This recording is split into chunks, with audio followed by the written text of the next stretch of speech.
Good morning mga boss. Good morning, good morning. Tuloy po kayo. Bossing, good morning. Morning. Kala ko si Kabugo, kasama nyo. Nakikita kami. Nakaikot na. Nakikot na? Ayun na. Sa kanilang barangay eh. Barangay Capre. Oo. Bahay ko din pinupuntahan niyo. Saan kayo galing yan? Santa Rosa po, Laguna. Santa Rosa, Laguna. Napakaangas. Layo yun, ano kasi umalis doon? May 2 oras sa dito. 2 oras. Alas 8. Okay. Ano yung papagawa nyo? Sino yung papagawa sa inyo? Ikaw, sir. Okay. Ang project uli.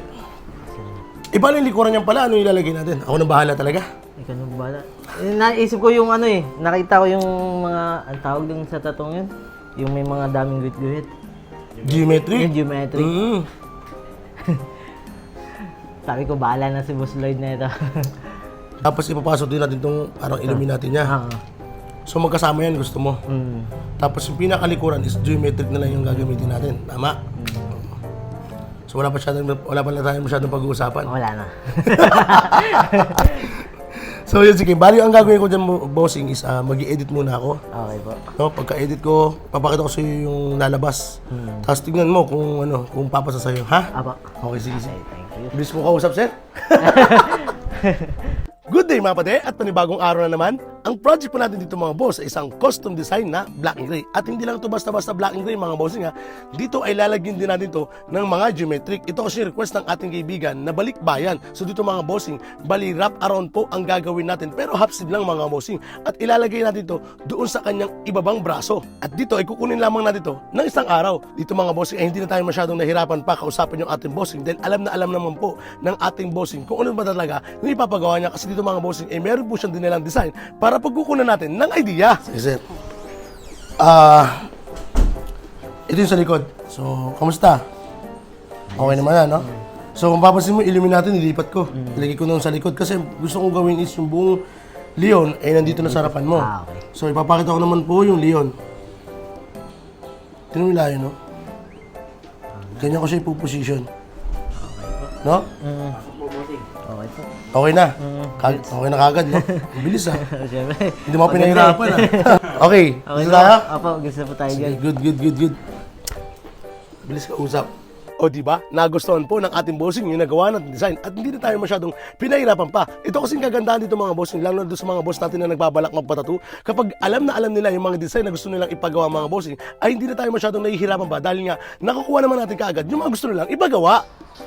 So yun mga boss, para sa materials natin, meron tayo ditong 14RS, meron tayong 27RM, meron tayo ditong 7RL at meron tayong 9RM. So ito pong itong needle na gagamitin natin ay gawa po ng Toknak needle at ito naman po yung nag-iisa nating imala. So yan mga bossing. At para naman po sa voltahe natin, gagamit tayo dito ng 7.1 volts. So pabago-bago mga bossing, no?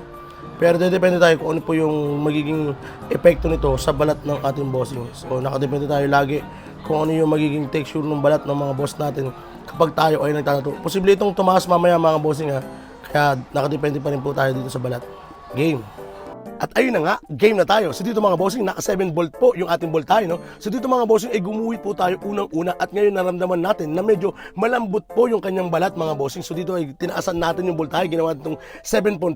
Nang sa ganun mga bossing, magkaroon po ito ng sipa. Nang sa ganun is hindi po tumatalbog yung needle natin doon sa balat at hindi maging pabalik-balik po yung ginagawa natin. Kapag po kasi malambot yung balat mga bossing, tapos tumatalbog, tapos mababa lamang po yung voltahe mga bossing. Ang nangyayari doon mga bossing, kapag kayo ay gumagawa ng solid line, ang nangyayari, hindi po solid line yung nagagawa ninyo. Medyo malabo po yung kasi kulang po siya ng impact o yung kulang po yung pagbaon ng needle doon sa balat. Kaya ang gagawin natin dito mga bossing ay itaas natin dahan-dahan hanggang sa makuha nyo po yung tamang gusto nyong mangyari doon sa linyang ginagawa ninyo. Huwag nyo po itataas bigla mga bossing ha, kasi baka mamaya naman po is ma-overwork naman siya. Gawa nga ng mamaya is voltahe nyo is mataas na, tapos bigla naman pumabagal ang inyong pagguhit. Syempre mga bossing, mabubugbog po yung linyang ginagawa ninyo. Kumusta feeling boss? Ayos. Ayos naman. Masakit ako. Pero kaya naman. Kaya naman. Ano masakit? Yung karayom na liner o yung shader? Yung nararamdaman mo? Parang pares lang eh. Pero kanina, pares na naman sila hindi masakit. Pero ngayon, sumasakit na lahat. Kung kailan patapos na eh. Paubos na yung lakas mo. Paubos na eh. Pero kaya pa naman, no? Kaya. Masarap marinig. Kailan ko lang nagpa-schedule, sir? Nasa Australia ka pa niyan, no? Mga January po ata eh. January? Mm. Sa bagay, nakuha mo yun kasi yung ano, no? Yung kailan ka uuwi, eh. Oo. Yan. Last year pa ako nag-book ng ticket eh. Tapos yun, pagkadating ng January, nag-book na agad ako. Buti may slot ng ano, sakto May 9. May 10. O, di ba? Ang tibay ng ating bossing at ini-enjoy lamang po niya yung ginagawa natin session, mga bossing. At hindi halatang first tattoo niya yan, mga bossing, ha?